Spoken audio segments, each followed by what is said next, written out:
Well, I'd like to read today from Matthew's Gospel in chapter 11, and beginning with verse 25. And since it's Father's Day, I want to talk about God as a Father. And here's some interesting words from Jesus about this. He says in Matthew chapter 11, verse 25, it says, "At that time Jesus answered and said, I thank thee, O Father." Notice that when he prays, he's speaking to God with the word Father. "I thank thee, O Father, Lord of heaven and earth, because thou hast hid these things from the wise and the prudent, and hast revealed them unto babes. Even so, Father, for so it seemed good in thy sight." And by the way, those are some interesting remarks that he makes about. He said that he thanks the Father for hiding things from the wise and the prudent. That means from a human perspective, those humanly wise and prudent, and revealed unto babes. And it's an interesting thought. He's suggesting that God can reveal to the simple what the smart people miss. It's an interesting concept about God's nature. It's not human intelligence or human smarts that gets things moved forward in God's kingdom, but revelation. And even the simplest, he said, revealed unto babes. That's what Jesus said. I can't improve upon his words anymore. And verse 26 said, "Even so, Father, for so it seemed good in thy sight." Verse 27 says, "All things are delivered unto me of my Father. And no man knoweth the Son, but the Father. Neither knoweth any man the Father, save the Son. And he to whomsoever the Son will reveal him." Now these are interesting words from Jesus. He says that, if I can take that last part about the Father, he says, "Neither knoweth any man the Father." Now he's talking about God, of course. He calls him Father, and he says nobody knows him. Did I read that right? "Neither knoweth any man the Father." He said nobody knows him except the Son. Think about that. Now Jesus didn't just come on the scene here and say these words on page 1 of the Bible. We've had the whole Old Testament before this happened. But he said nobody knows the Father except the Son. And not only that, if I may paraphrase or say in a little different word, a different way, nobody knows the Father, but I, the Son, have come to reveal him. He said nobody knows the Father, but and he to whomsoever the Son will reveal him. So two things that he's saying that are important is he's referring to God as Father, and he said nobody knows him, but I know him, and I've come to reveal him. Now, just consider that for a moment in the light of the fact that, as I said, we've had the whole history of the Old Testament up until this time. But if you read the Old Testament, when God is talked about, he's generally not referred to as Father. He's called Jehovah or Elohim, or one form or another of those words. But generally the word Father doesn't appear. And not only that, those who were the participants in the Old Covenant, the nation of Israel, were not necessarily in a father relationship with God. But Jesus comes to reveal God as Father.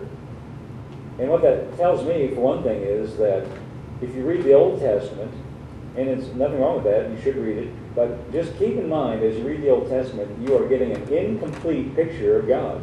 You're not getting the complete story. You're not seeing him in his true nature. You're not seeing him completely revealed. You're seeing things about him, but you don't get a full revelation of who he is. See, I don't want to make too much of it, but I just want to point out that he said nobody knows the Father, but I do, and I want to reveal him to you. So I thought it would be good, in the light of that, to just look at some of the things Jesus said about God as Father. Now, first thing that occurs to me, if you think about, you see, when we say God, or when we say Father, we're talking about God. When we say God, God is, he's invisible, and he can't be touched with your physical senses. You can't go down the street and find him.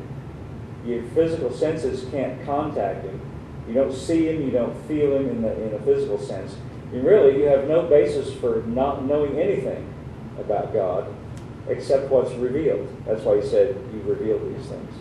What's told to us on the pages of the Bible, in other words. Jesus is showing us who he's like, what he's like, and we don't really have any basis for knowing anything other than what's told or revealed to us. And Jesus, I think, it's safe to say, based on what he said here, the ultimate revelation of God. In fact, I'm reminded, I don't want to turn here and read everything he says, using the word Father in it. Oh, I know what to start to say. God, think of it this way, God or Father, these are just words, but they refer to a reality. Why does Jesus talk about God using the word Father? Because he wants to reveal something about him by using that word, Father. And if you think about just the word Father, what it means, the first thing that it implies, the very first thing that is implied when we say Father is, there is some offspring.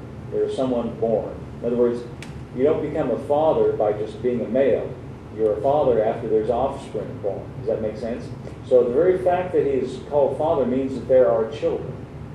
And not only that, when a child is born from his father, the child bears the attributes and the resemblances. And as in our modern language, we would say the DNA.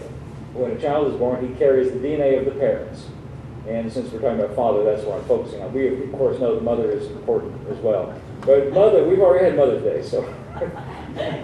No, it's okay. But, humanly speaking, we know both mother and father are essential for the child. But just in reference to the fact that the word father means offspring, it means there must be someone born of God in order for him to be called Father. That's why the word Father is not used in the Old Testament, because in reference to God, because the nation of Israel were not children. They had a servant-master relationship. The Old Covenant was like that. It was a covenant between two parties. The New Testament is not a covenant in that sense. It's a more closely, it's more organic, if I could say it that way. It's about birth, first of all. And here's something Jesus, I'm just going to read a few passages just to look at what it says. This is very familiar. It's in John chapter 3, beginning with verse 1. And this is so familiar, I'm sure you've heard it a million times. I've read it a lot myself. But let's read it again. John chapter 3, verse 1. There was a man of the Pharisees named Nicodemus, a ruler of the Jews. The same came to Jesus by night, and he said, Rabbi, meaning teacher, we know thou art a teacher come from God. For no man can do the miracles that thou doest, except God be with him. It's a very straightforward thing that he says. He says, I know you're a teacher. We know you're a teacher. You come from God. Because nobody can do what you're doing. That's just a plain fact. Nobody could do the things that he was doing except God was with him. And he said, we know you've come from God. Here's Jesus' answer. Verse 3. Verily, verily, I say to thee, except a man be born again, he cannot see the kingdom of God. Interesting answer to Nicodemus' statement about we know you've come from God. Except a man be born again, he cannot see the kingdom of God. Nicodemus saith unto him, how can a man be born when he's old? Can he enter the second time into his mother's womb and be born? That's a good comeback. It's a good answer. He doesn't see how this could even be. What's Jesus talking about here? Jesus said, verily, verily, I say unto thee, except a man be born of water and the Spirit, he cannot enter the kingdom of God. That which is born of the flesh is flesh. Now, when Nicodemus said, can you go into your mother's womb and be born a second time? That's flesh. But that's not what he's talking about. When you were born into this world as a little baby at the hospital or wherever, that is born of your mother's womb, and that's flesh. But Jesus said that which is born of the flesh is flesh, and that which is born of the Spirit is spirit. Implying that what I'm talking about is not that first birth from your mother's womb. I don't mean you have to get back into your mother's womb again and be born. What I'm talking about is something that's spiritual, or having to do with your spirit. Marvel not that I said unto thee, you must be born again. He says it again. The wind blows where it listeth, and thou hearest the sound thereof, but thou canst not tell whence it cometh or whither it goeth. So is everyone that's born of the Spirit. In other words, it's not apprehendable by the physical senses. Now, here he just says it's a necessity to be born. Now, this has a lot to do with God being a father. And first thing about being a father is there are those who are born. And Jesus said, in order to be part of the kingdom of God, you have to be born